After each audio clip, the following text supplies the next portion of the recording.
नित्यानंदैकर संप्रत्यक भिन्न निरंतरम जयति। यानी ब्रह्म सत्य है, ज्ञान है, अनंत है, अत्यंत निर्मल, सबसे परे और स्वतः सिद्ध है, नित्य आनंद रूप है, जीव से मूलतः अभिन्न है, भीतर बाहर एक सा है और उसकी जय जयकार है। इसलिए आत्म चैतन्य को निर्देशित करने वाले अनेक पद श्लोक में दिए गए हैं। इस पाठ्य ग्रंथ में इनका को प्रयोग कई बार हुआ है। इन पदों का यथार्थ ज्ञान साधक के लिए उसकी ध्यान साधना में सहायक होगा। सत्यम, सत अथवा अस्तित्व, भूत वर्तमान और भविष्य तीनों कालों में जो एक सा बना रहता है वो है सत्य। ज्ञानम, वह ज्ञान तत्व जिसके कारण अन्य सब प्रकार के ज्ञान संभव हो पाते हैं। यह शुद्ध ज्ञान है, किसी वस्तु का ज्ञान नहीं है। अनंतम, यानी जो कभी समाप्त न हो सके, क्योंकि वह नित्य है और सत्य है, अनंत है, क्योंकि उसका कोई आदि भी नहीं है, इसलिए वह अंत रहित और परिपूर्ण है। सत्यम ज्ञानम अनंतम ब्रह्म, यानी सत्य की यह जो औपनिषदिक परिभाषा है, उपनिषदों की परिभाषा है, वह जो नित्य है, अनंत है और बुद्धि में चेतन तत्व यानी ज्ञान तत्व के रूप में कार्य करता है, वही परम सत्य है और वही सब समय दैदीप्यमान चैतन्य तत्व के रूप में कार्य करता है। और विशुद्धम, यानी अत्यंत शुद्ध, प्रकृति के समस्त आवरणों से परे कोई वस्तु शुद्ध या निर्मल तब कही जाती है जब उसमें उसके अतिरिक्त और कुछ नहीं होता। आत्मपरक दृष्टि से उसका अर्थ होता है यानी वासनाओं से रहित व्यक्ति, जिसके अंदर किसी भी प्रकार की कोई वासना, आकांक्षा या इच्छा या द्वेष या द्वंद्व ना रह जाए। परम, सर्वातीत, वह देह मन बुद्धि से अतीत हो जाता है और जब इन तीनों से कोई परे हो जाता है तो स्वभावतः कोई दृष्टा, भावक या विचारक शेष नहीं रह जाता। तब फिर दृश्य, भाव और विचार जगत भी नहीं रह जाता। अब जो शेष रह जाता है वह केवल निर्मल अनंत चैतन्य ही है, एक मेवा द्वितीय।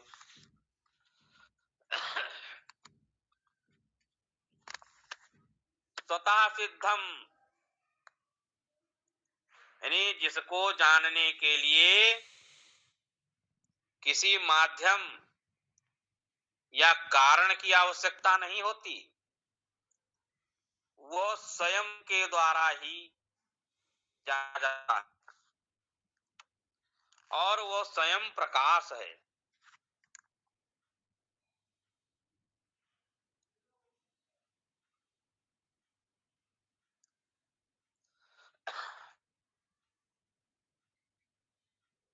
क्योंकि वह ऐसा ज्ञान है जिसके प्रकाश में जो है अन्य सब ज्ञान संभव हो पाते हैं। इस ज्ञान को जानने के लिए और किसी ज्ञान की आवश्यकता नहीं होती।